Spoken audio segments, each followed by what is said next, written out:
छठवां अध्याय दक्ष प्रजापति की 60 कन्याओं के वंश का विवरण। श्री सुखदेव जी कहते हैं, परीक्षित, तदनंतर ब्रह्मा जी के बहुत अनुनय विनय करने पर दक्ष प्रजापति ने अपनी पत्नी अश्विनी के गर्भ से 60 कन्याएं उत्पन्न की।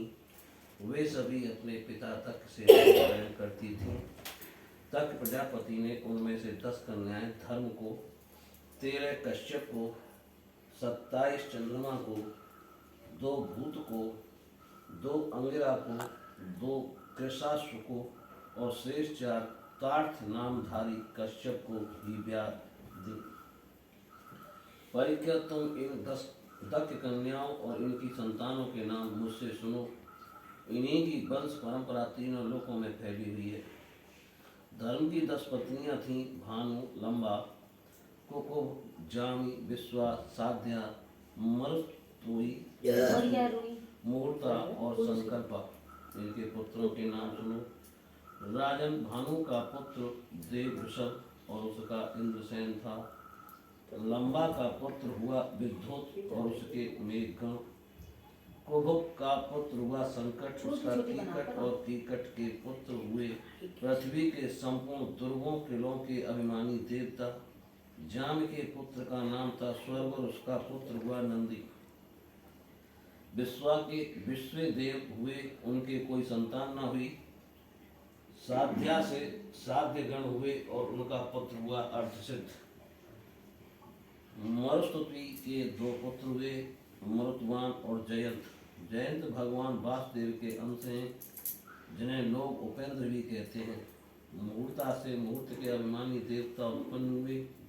ये अपने अपने मुहूर्त में जीवों को उनके कर्मानुसार फल देते हैं। संकल्प का पुत्र हुआ संकल्प और उसका काम। वसु के पुत्र 8 वसु हुए, उनके नाम मुझसे सुनो। द्रोण, प्राण, ध्रुव, अर्क, अग्नि, दोष, वसु और विभावसु। द्रोण की पत्नी का नाम है अभिमति, उससे हर्ष, शोक, भय आदि के अभिमानी देवता उत्पन्न हुए। प्राण की पत्नी ऊर्जश्रुति के गर्भ से सहज आयु और पुरोजन नाम के 3 पुत्र हुए। ध्रुव की पत्नी धरणी ने अनेक नगरों के अभिमानी देवता उत्पन्न किए। अर्क की पत्नी वासना के गर्भ से तर्ष, तृष्णा आदि पुत्र हुए। अग्नि नाम की वसु की पत्नी धारा के गर्भ से द्रविड़ आदि बहुत से पुत्र उत्पन्न हुए। कृत का पुत्र स्कंद भी अग्नि से ही उत्पन्न हुए, उनसे विशाख आदि का जन्म हुआ। दोष की पत्नी सर्वरी के गर्भ से शिशुमार का जन्म हुआ, वह भगवान का कला अवतार है। वसु की पत्नी अंगरसी से शिल्प कला के अधिपति विश्वकर्मा जी हुए। विश्वकर्मा जी के उनकी भार्या कृति के गर्भ से चाक्षुष मनु हुए और उनके पुत्र विश्वदेव एवं साध्यगण हुए। विभास की पत्नी उषा से 3 पुत्र हुए, व्यष्टु, रोचिस और आतक। उनमें से आतक के पंचायाम दिवस नाम पुत्र हुआ। उसी कारण सब जीव अपने अपने कार्यों में लगे रहते हैं। भूत की पत्नी तक्षनंदिनी स्वरूपा ने कोटि कोटि रुद्रगण उत्पन्न किए। इनमें वैवत, अव, भीम, वाम, उग्र, वृषाकपि, अजयपाल, अहिर्बुंद, बहुरूप और महान ये 11 मुख्य हैं। भूत की दूसरी पत्नी भूता से भयंकर भूत और विनायक आदि का जन्म हुआ। ये सब 11वें प्रधान रुद्र महान के पार्षद हुए। अंगिरा प्रजापति की पत्नी प्रथम पत्नी स्वधान्य पितृगण को उत्पन्न किया। दूसरी पत्नी सती ने अथर्वा गिरस नामक वेद को ही पुत्र रूप में स्वीकार कर लिया। कृशाश्व की पत्नी अर्ची से धूम्रकेश का जन्म हुआ और विशुधा से 4 पुत्र हुए, वेदसरा, देवल, वयुन और मनु। तार्क नामधारी कश्यप की 4 स्त्रियां थीं, विनिता, कटु, पतंगी और यामिनी। पतंगी से पक्षियों को और यामिनी से सलभों पतंगों का जन्म हुआ। विनिता के पुत्र ग्रह हुए, ये ही भगवान विष्णु के वाहन हैं। विनिता के ही दूसरे पुत्र अरुण हैं, जो भगवान सूर्य के सारथी हैं। कद्रु से अनेकों नाग उत्पन्न हुए। परीक्षित, कृतिका आदि 27 नक्षत्राभिमानी देवियां चंद्रमा की पत्नियां हैं। रोहिणी से विशेष प्रेम करने के कारण चंद्रमा को दक्ष ने शाप दे दिया, जिससे उन्हें क्षय रोग हो गया। उन्हें कोई संतान नहीं हुई। उन्होंने दक्ष को फिर से प्रसन्न करके कृष्ण पक्ष की क्षीण कलाओं के शुक्ल पक्ष में पूर्ण होने का वर तो प्राप्त कर लिया, परंतु नक्षत्राभिमानी देवियों से उन्हें कोई संतान न हुई। अब तुम कश्यप पत्नियों के मंगलमय नाम सुनो। वे लोक माताएं हैं, उन्हीं से यह सारी सृष्टि उत्पन्न हुई है। उनके नाम है अदिति, दिति, दनु, काष्ठा, अरिष्टा, सुरसा, इला, मुनि, क्रोध, वसा, ताम्रा, सुरभि, शर्मा और तिनि। इनमें तिनि के पुत्र हैं जलचर जंतु और शर्मा के बाघ आदि हिंसक जीव। सुरभि के पुत्र हैं भैंस, गाय तथा दूसरे दो खुर वाले पशु ताम्रा की संतान हैं। बाज, गीध आदि शिकारी पक्षी मुनियों से अप्सराएं उत्पन्न हुई। क्रोधावसा के पुत्र हुए सांप, बिच्छू आदि विषैले जंतु। इला से वृक्ष, लता आदि पृथ्वी में उत्पन्न होने वाली वनस्पतियां और सुरसा से यातुधान राक्षस, अरिष्टा से गंधर्व और काष्ठा से घोड़े आदि एक खुर वाले पशु उत्पन्न हुए। दनु के 61 पुत्र हुए। उनमें प्रधान के नाम सुनो। द्रुमूर्धा, संवर, अरिष्टि, हयग्रीव, विभावसु, अयोमुख, शंखशिरा, स्वरभानु, कपिल, अरुण, पुलोमा, वर्षपर्वा, एक चक्र, अनुतापन, धूम्रकेश, विरूपाक्ष, विप्रचित्त और दुर्जय। स्वरभानु की कन्या सुप्रभा से नहुची ने बृहस्पति की पुत्री शर्मिष्ठा से महाबली नहुषनंदन यतानी ने विवाह किया।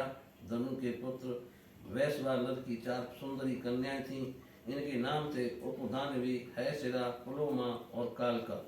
इनमें से उपदानवी के साथ हिरण्याक्षिका और हैशिरा के साथ क्रतु का विवाह हुआ। ब्रह्मा जी की आज्ञा से प्रजापति भगवान कश्यप ने ही वैश्वानर की शेष दो पुत्रियों पुलोमा और कालका के साथ विवाह किया। उनसे पोलोम और काल के नाम के 60,000 रणवीर दानव हुए। इन्हीं का दूसरा नाम निवात कवच था। ये यज्ञ कर्म में विघ्न डालते थे, इसलिए परीक्षित तुम्हारे दादा अर्जुन ने अकेले ही इन्हें इंद्र को प्रसन्न करने के लिए मार डाला। ये उन दिनों की बात है जब अर्जुन स्वर्ग में गए हुए थे। विप्रचित्त की पत्नी सिंहिका के गर्भ से 101 पुत्र उत्पन्न हुए। उनमें सबसे बड़ा था राहु, जिसकी गणना ग्रहों में हो गई। शेष 100 पुत्रों का नाम केतु था। परीक्षित, अब क्रमशः अदिति की वंश परंपरा सुनो। इस वंश में सर्वव्यापक देवादिदेव नारायण ने अपने अंश से वामन रूप में अवतार लिया था।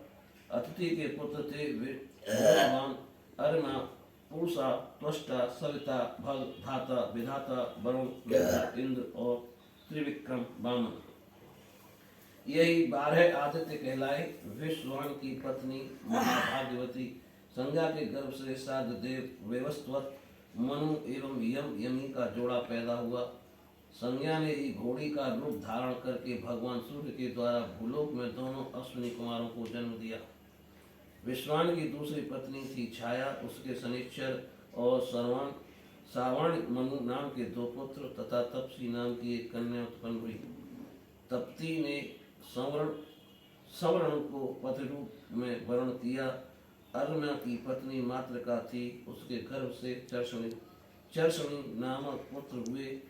वे कर्तव्य अकर्तव्य के ज्ञान से युक्त थे, इसलिए ब्रह्मा जी ने उन्हीं के आधार पर मनुष्य जाति की ब्राह्मणा की वर्णों की कल्पना की। पूषा के कोई संतान न हुई। प्राचीन काल में जब शिव जी तख्त पर क्रोधित हुए थे, तब पूषा दांत दिखाकर हंसने लगे थे, इसलिए वीरभद्र ने इनके दांत तोड़ दिए थे। तब से पूषा पिसा हुआ अन्न ही खाते हैं। दैत्यों की छोटी बहन कुमारी रचना तुष्टा की पत्नी थी। रचना के गर्भ से 2 पुत्र हुए, संनिवेश और पराक्रमी विश्वरूप। इस प्रकार विश्वरूप यद्यप शत्रुओं के भांजे थे, फिर भी जब देव गुरु बृहस्पति ने इंद्र से अपमानित होकर देवताओं का परित्याग कर दिया, तब देवताओं ने विश्वरूप को ही अपना पुरोहित बनाया था। बोलिए श्री कृष्ण भगवान की जय।